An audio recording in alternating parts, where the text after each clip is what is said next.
오늘 우리에게 임하실 하나님의 말씀은 갈라디아서 2장 19절에서 20절까지의 말씀입니다. 갈라디아서 2장 19절에서 20절까지의 말씀입니다. 내가 율법으로 말미암아 율법에 대하여 죽었나니 이는 하나님에 대하여 살려 함이라. 내가 그리스도와 함께 십자가에 못 박혔나니 그런즉 이제는 내가 사는 것이 아니요 오직 내 안에 그리스도께서 사시는 것이라. 이제 내가 육체 가운데 사는 것은 나를 사랑하사 나를 위하여 자기 자신을 버리신 하나님의 아들을 믿는 믿음 안에서 사는 것이라. 아멘. 사순절을 맞이하면서 그리고 고난주간에 가까이 가면서 계속하여 십자가의 본문, 예수 그리스도께서 십자가를 통하여 우리를 위하여 죽으신 그 신비를 기억하는 그 말씀을 계속하여 찾아보고 있습니다. 십자가에 대하여 생각하면서 이 질문을 던져보게 됩니다. 십자가를 따라 산다는 것은 무엇인가? 십자가가 우리에게 축복이라는 그 의미는 무엇인가? 언뜻 생각했을 때요, 세상 사람들은 절대 이해할 수 없는 참 괴이하고 이상하게 들리는 말들이 바로 이 십자가 안에 담겨 있는 것입니다. 사실 로마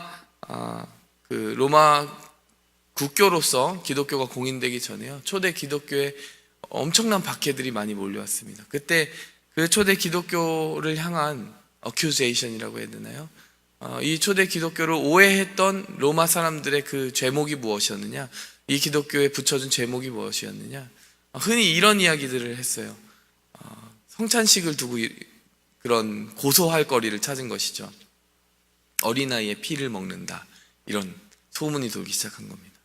근데 우리가 지켰던, 그리고 초대 그리스도인들이 지켰던 성찬식은 무엇이었겠습니까? 포도주의 잔과 그리고 그 성찬의 떡을 가지고 그리스도 예수께서 나를 위하여 흘리신 피와 나에게 주신 그 살, 그것을 기념하는 예식을 두고, 그 관찰자의 입장에서 그것을 전해 들었을 때는 온갖 상상을 한 것이죠. 사람을 죽여서 피를 먹고 살을 마시나 보다, 이런 생각과 상상에 빠져들게 된 것이죠.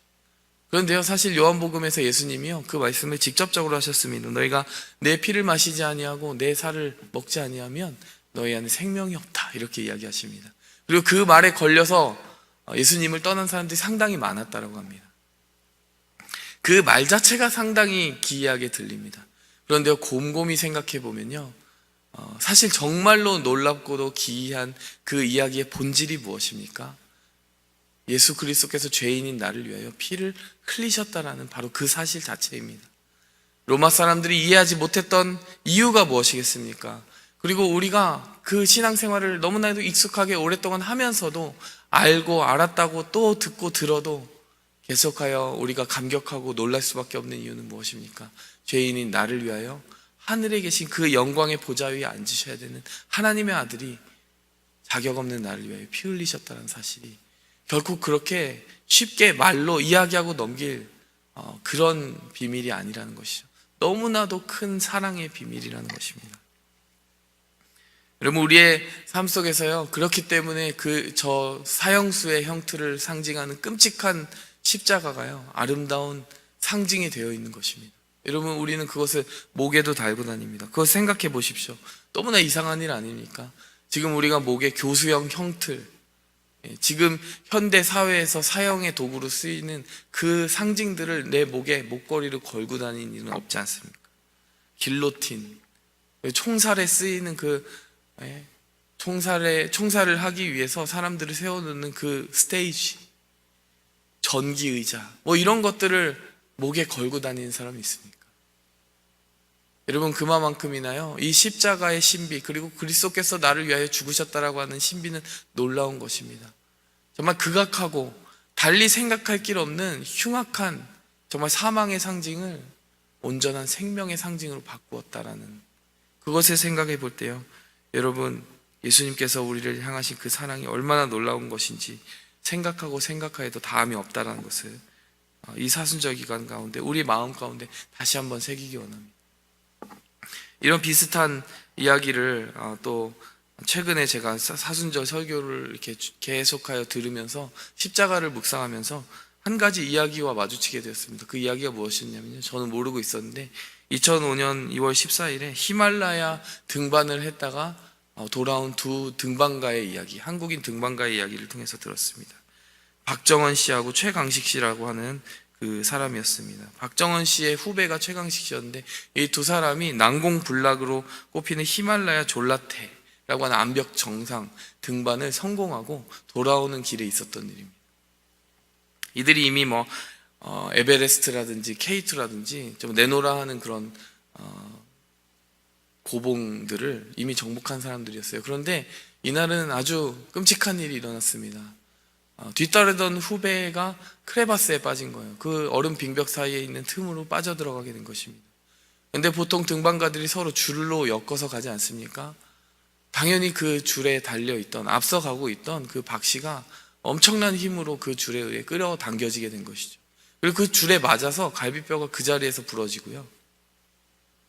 이제 끌려 들어가고 최 씨는 그 크레바스 아래에서 내려가면서 이 벽에 발목이 부서지고 으스러지면서 걸을 수 없는 상태가 된 거예요. 양쪽 발목이 다 그렇게 돼버린 것입니다.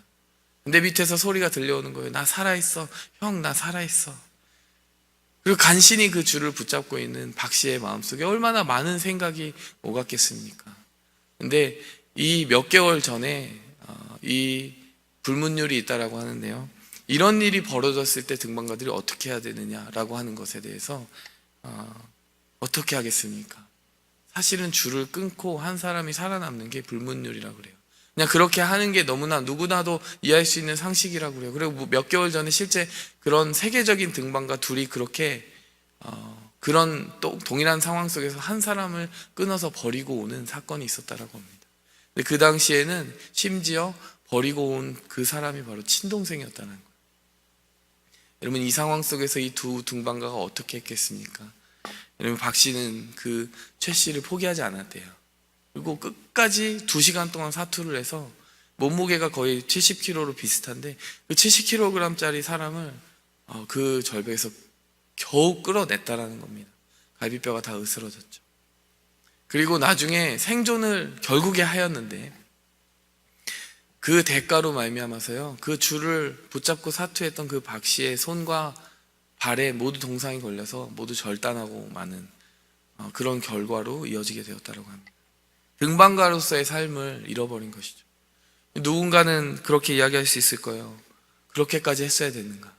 근데 여러분, 우리가 이 이야기를 들으면서 어떤 마음이 듭니까? 그렇게까지 했어야 되겠느냐라는 말보다는 한 사람의 목숨을 살렸구나. 정말 소중하게 생각하고 아끼던 그 후배, 그 사람의 목숨을 살린 그 보람이 내가 손가락 발가락 잃은 그 아픔보다 훨씬 크지 않겠느냐, 이런 생각이 듭니다. 여러분, 그 사람을 구해야 되겠다, 내 후배를 구해야 되겠다라는 사람의 마음속에 어떤 마음이 있었겠습니까? 그래서 한마디로 이야기하면 사랑 아니겠어요? 결국 나 살자고 이 사람을 죽이고 내가 살아서 돌아온들, 내 몸이 살아있지만 내 손으로 그 끈을 끊어버릴 때 내 영혼이 죽지 않겠느냐? 내 사랑하는 사람을 내 손으로 끊어버리고 와서 내 몸으로 살아간들 내가 온전한 정신과 마음으로 살아갈 수 있겠느냐? 정말 그 가슴 아픈 마음을 부여잡고 살아가야 되지 않겠느냐? 차라리 내가 여기서 내 몸을 포기하고 죽을지라도 끝까지 사투하리라, 이렇게 생각했던 것이죠. 여러분, 마지막 순간에 고귀하게 죽음을 택할 수 있는 용기를 어디서 발견한 것입니까? 다름 아니라 사랑 안에서 발견한 것입니다. 예수님께서는 과연 어디서 그 힘을 발견하셨겠습니까? 예수님께서도요, 우리를 정말 한 땀 한 땀 만드시고 우리의 영혼을 살펴보시고 우리를 사랑하신 그 사랑 안에서요, 우리를 위하여 마땅히, 우리를 위하여 기꺼이 자신의 생명을 내어줄, 죽음의 자리로 나아갈 그 용기와 힘을 얻으셨다고 저는 믿습니다. 오늘 사도 바울이 고백하는 그 고백은 무엇입니까?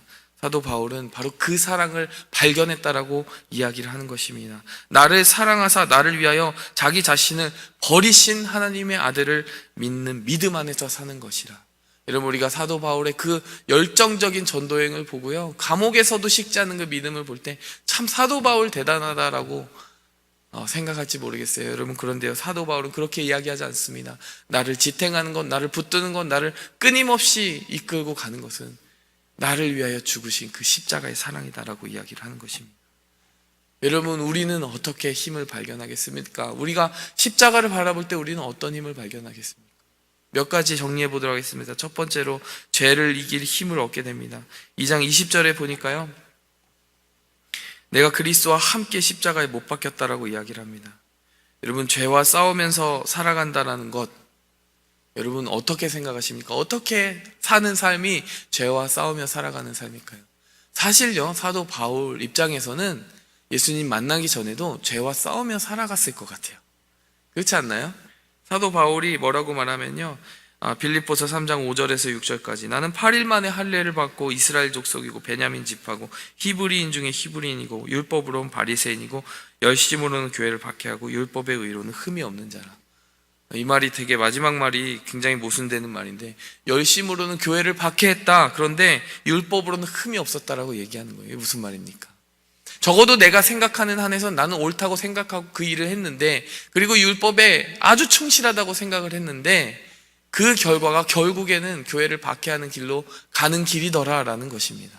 여러분, 사도 바울이 어떻게 이야기하고 있는 것입니까? 내가 나름대로 최선을 다해 살았습니다. 저는 흠이 없이 산다라고 믿었습니다. 이 율법을 따라서 죄와 싸우며 살고 있다고 믿었습니다. 그런데 그 길이 그리스도와 싸우고 있는 길이었습니다라고 이야기하는 거예요. 여러분, 그러면 우리가 이렇게 질문할 수 있습니다. 그러면 율법을 따라 사는 그 열심 자체가 잘못된 것입니까? 그렇지는 않겠죠. 여러분, 우리가 그리스도를 만나고 나서 하나님의 법에 따라 하나님의 마음을 시원케 하고자 하는 그 열심과 중심을 가지고 살아가는 삶이 어떻게 잘못될 수 있겠습니까? 그런데요, 사도 바울이 예수님을 만나기 전에 살았던 율법의 열심, 만나기 전에 죄와 싸우며 살아간다라고 하는 그 삶의 포인트는 하나님의 힘을 의지하여서 죄와 싸우는 것이 아니라, 하나님의 힘을 의지하지 않고선 내가 율법으로 바로 설 수 없다라는 존재임을 인식하고 그 율법에 충실하게 살아가겠다고 하는 것이 아니라, 내가 먼저 율법의 의를 획득하는 자기 의에 가득한 삶을 살았다라는 데에 문제가 있는 것입니다. 여러분, 오늘 본문 말씀에서 엄밀하게 말하면요, 사실 죄와 싸우는 법을 가르쳐 주는 것이 아닙니다. 죄에 대하여 죽는 법을 가르쳐 주는 것입니다. 내가 죄와 싸워서 이길 수 있는 존재라고 하는 자부심을 키워주려고 하는 것이 아닙니다. 나에게 그 힘이 있지 않다라고 하는 것을 지금 사도 바울은 이야기하고 있는 것입니다. 죄와 싸워 이길 수 있는 힘의 원천은 내게 있지 않다. 누구에게 있는 것입니까? 나를 사랑하사 십자가에 달리신 그리스도 안에 그 힘이 있더라. 내가 내 힘으로 죄와 싸우려고 했던 그 모든 시도는 결국 교회를 박해하고 어리석은 자가 되고 하나님을 대적하는 그 길에 설 뿐이더라 라고 이야기를 하는 것입니다. 여러분, 우리는 어떠한 힘을 의지해서 죄를 싸워야 됩니까? 그리고 어떠한 고백으로 내가 하나님의 의로운 자다라고 고백해야 됩니까? 여러분, 우리가 알량하게 자랑할 수 있는 몇 가지 하나님께 해드리는 그것을 가지고 서는 것이 아니라는 것을 날마다 일깨워야 된다. 여러분, 신앙생활 하다 보면은 착각에 빠져요.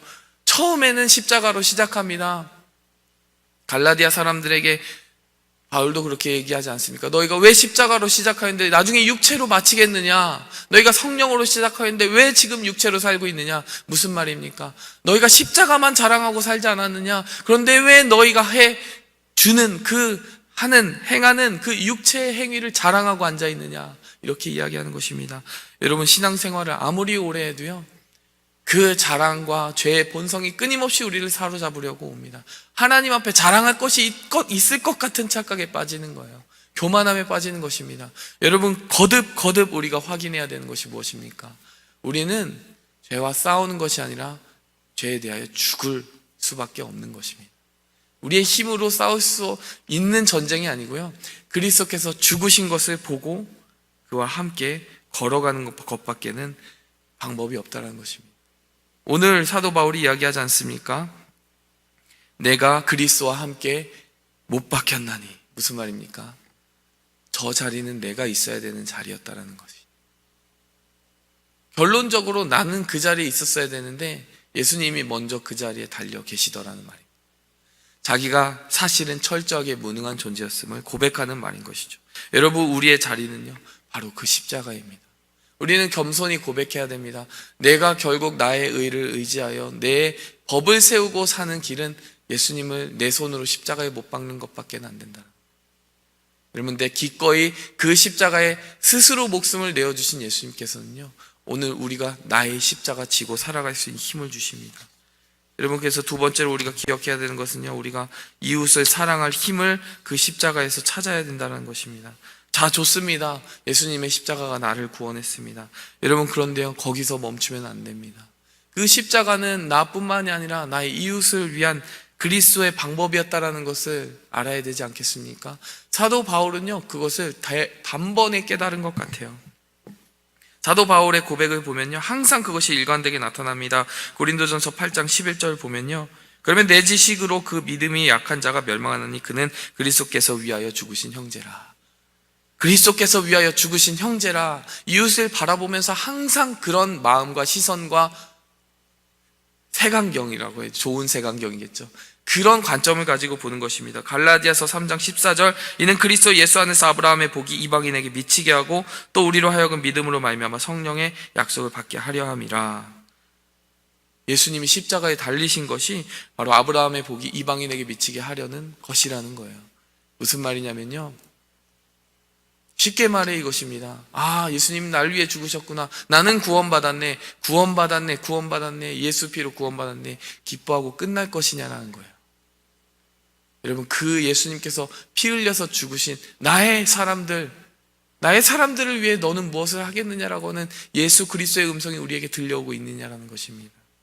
여러분, 어떻게 그 음성을 듣는데 여러분 분쟁이 있을 수 있겠습니까? 예수님이 피 흘려 주고 피 값을 주고 산 사람을 어떻게 한 번 더 찌를 수가 있겠습니까? 죽일 수가 있겠습니까? 다툴 수가 있겠습니까? 미워할 수 있겠습니까?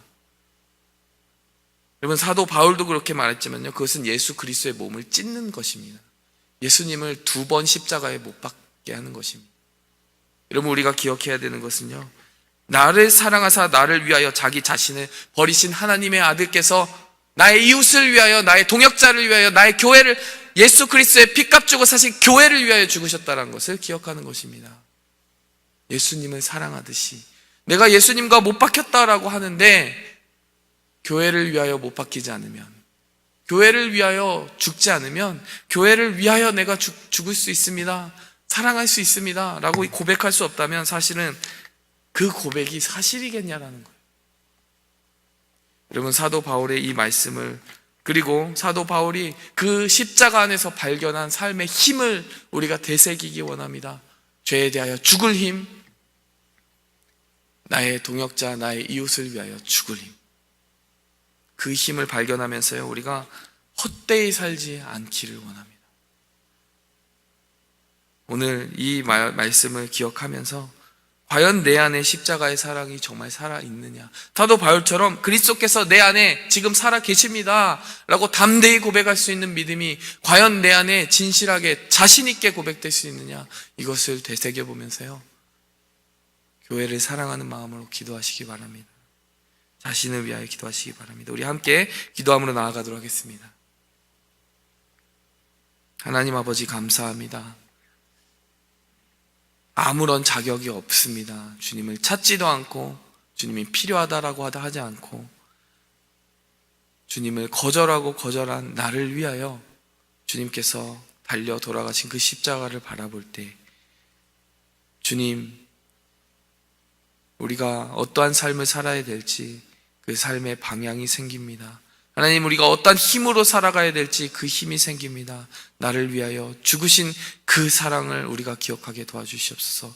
그리고 우리를 위하여 죽으신 그 사랑을 기억하여 내가 교회를 위하여, 누군가를 위하여 사랑함으로써 내 자신이 죽어지게 도와주시옵소서. 이웃을 죽이는 입술을 멈추게 하여 주시고, 교회를 찢는 입술을 멈추게 하여 주시고, 오히려 내가 죽어야 함을 알게 하여 주시옵소서. 이 모든 말씀 예수 그리스도의 이름으로 기도했습니다. 하늘에 계신 우리 아버지여, 이름이 거룩히 여김을 받으시오며 나라의 마옵시며 뜻이 하늘에서 이룬 것 같이 땅에서도 이루어지이다. 오늘날 우리에게 일용할 양식을 주옵시고, 우리가 우리에게 죄 지은 자를 사하여 준 것 같이 우리 죄를 사하여 주옵시고, 우리를 시험에 들게 하지 마옵시고 다만 악에서 구하옵소서. 내게 나라와 권세와 영광이 아버지께 영원히 쌓옵나이다. 오직 주의 사랑에 매여 내 영 기뻐 노래합니다. 소리